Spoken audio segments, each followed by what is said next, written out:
Mama, honestly, it is not genetics.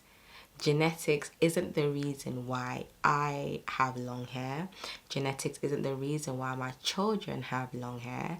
Genetics isn't the reason why anyone has long hair. So stop saying that. Your hair and your little one's hair can grow long too, and genetics isn't gonna stop that from happening. I think it's time to break down why this is such a misconception, why this is such a myth.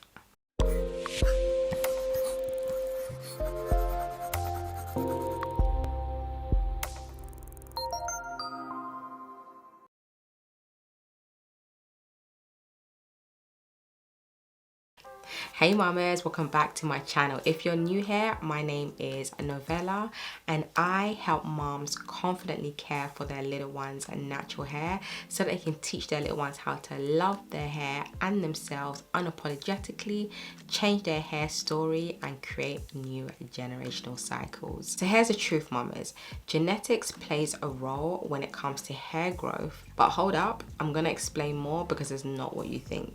Now, although it plays a role when it comes to hair growth, it has nothing to do with length retention. Hard work and proper care are the real keys to retaining every inch of growth. So let's dive into why using genetics as an excuse, because that's what it is holding you back. And how you too and your little one can achieve healthy long hair. Mamas, let's get real for a moment. You know, for a long time we've been told that black hair doesn't grow, black hair is hard to manage, and that is a complete lie. But this belief really shows the lack of knowledge when it comes to hair growth and black hair. Black hair can grow very long and healthy. I've witnessed it with my hair, I've witnessed it with my children's hair, I've witnessed it with my clients' hair, and there are many mamas and children online on YouTube that have very long black hair. And no, we are not mixed, they are not mixed. Mama, when you see a woman or a child with long hair, it's not about genetics. It's that she's mastered the art of retaining length. Retention is the real secret to achieving long hair. Now mamas, let's break down the facts about genetics and hair growth, because this is where a lot of the misconception comes from. Now when it comes to genetics, it affects a few things like strand thickness, density, the color of hair, the speed at which hair grows, and also the maximum potential time your hair, your little one's hair, stays in the growth cycle. But this does not limit you or your little one from growing long hair. So let me break it down further. Hair growth rate. Yes, genetics affects how fast yours and your little one's hair is growing. On average, our hair grows 0.5 inches a month. So that's 6 inches in 1 year and 12 inches in 2 years. Some will grow hair faster within that time and some will grow hair slower, but that's just rate, so growth rate, not maximum length. So whether your hair or your little one's hair grows fast or slow, what's important is how much of that growth you or little one retains. Think about it, mamas. Even if your little one's hair grows fast, poor hair care practices, excessive manipulation, for example, will prevent it from appearing long, so it will prevent it from retaining length. Why? Because it's gonna break off.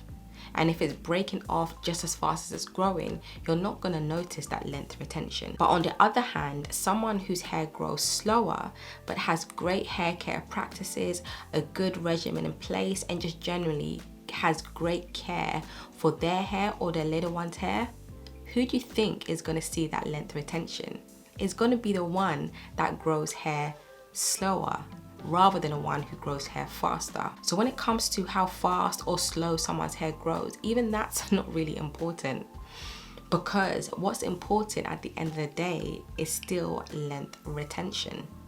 So the focus should be on minimizing breakage despite your hair growing slow or fast. We just want to retain as much of that growth as possible. So genetics may influence growth rates, but it's not the limiting factor here.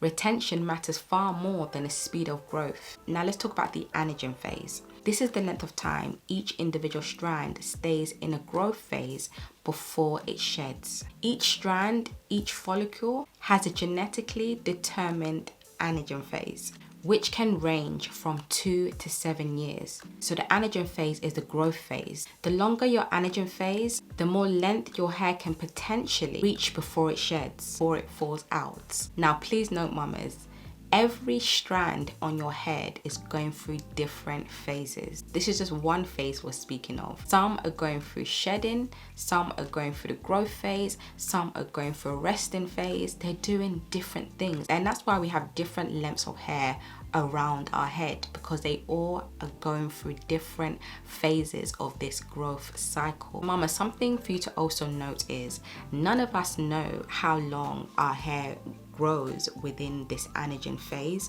So that 2 to 7 years, we don't know if ours is at a 2, 5 or 7 years. All we're gonna know is if our hair is retaining length, because we're gonna actually see that length retention.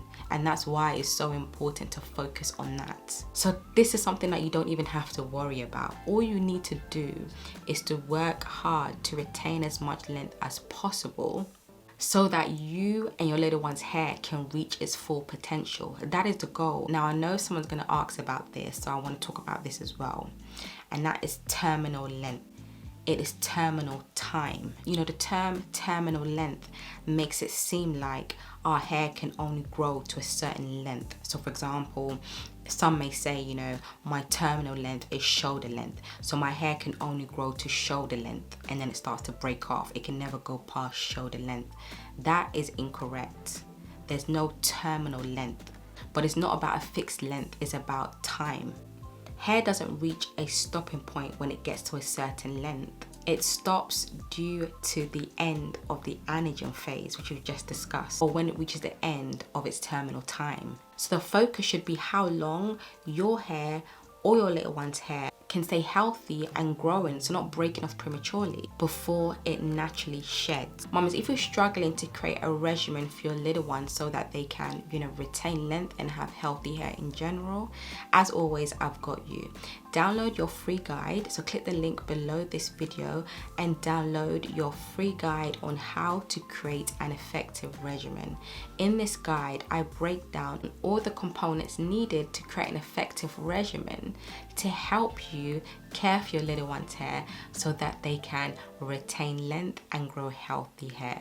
Click the link below this video and download your free guide. Okay, mamas, to truly understand how hair grows, I feel like it's important to know the different phases of the hair growth cycle. So here's a quick breakdown. So the anagen phase, as we mentioned before, is the growing phase. This is when the hair is actively growing and it can last for years, as I mentioned. This is where you want to focus your efforts on keeping your little one's hair healthy, conditioned and protected, so it stays in this phase for as long as possible and doesn't break off prematurely. Then we have the catagen phase. This is what some like to call the transitioning phase. This is a short phase. This is the phase where the hair actively stops growing and prepares to shed.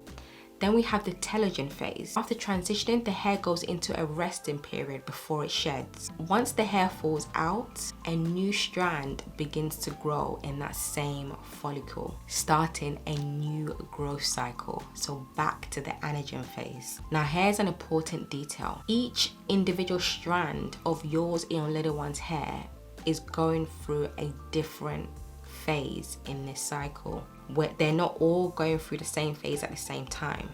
If, for example, every single strand on our hair was going through the shedding phase, we would have no hair at all. We would all be bald-headed. And this is why there are different phases happening at one time, just so that we actually have hair on our head. So the takeaway, mamas, focus on length retention. This is where you have the most control, not genetics. What you can control is where you have the power. Leave the rest to God. Focus on your focus. This is where good hair care practice comes into place. This is where having a good regimen comes into place. This is where having good techniques comes into place when you're detangling. This is where good products come into place for length retention and the maintenance of yours and your little one's hair. If you believe that your hair can't grow because of genetics, you're obviously not going to put in the effort to care for it properly, because what is the point? You believe it can't grow anyway, so why are you going to put in the effort in caring for your hair if there's no potential for anything?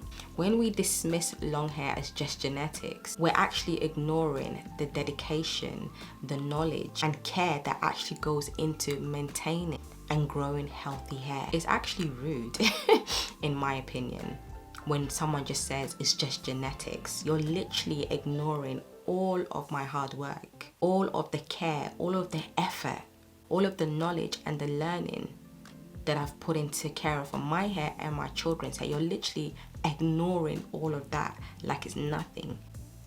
And that's not the case.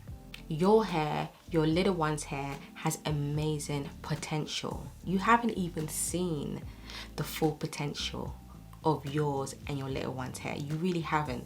I thought I'd seen the full potential in my hair from when I was younger. I've shared my story before. But I now realize, even seeing my children's hair grow, that I was not even anywhere near the full potential of my hair growth as a child. I look at my children's hair, they have, tailbone length and bum length hair. At such a young age, they've been able to achieve that. I am seeing the full potential of their hair. I probably still haven't even seen the full potential because their hair is still growing. Do you know what I mean? Like, there's so much potential. So mama, let's drop the limiting beliefs. Let's drop the excuses. If you're interested to see how I was able to grow my children's hair to tailbone length, bum length hair in such a short space of time, check out the videos shown right now on the bottom left and right hand corner of your screen. All right, mamas, I will see you in the next one. Take care. Bye.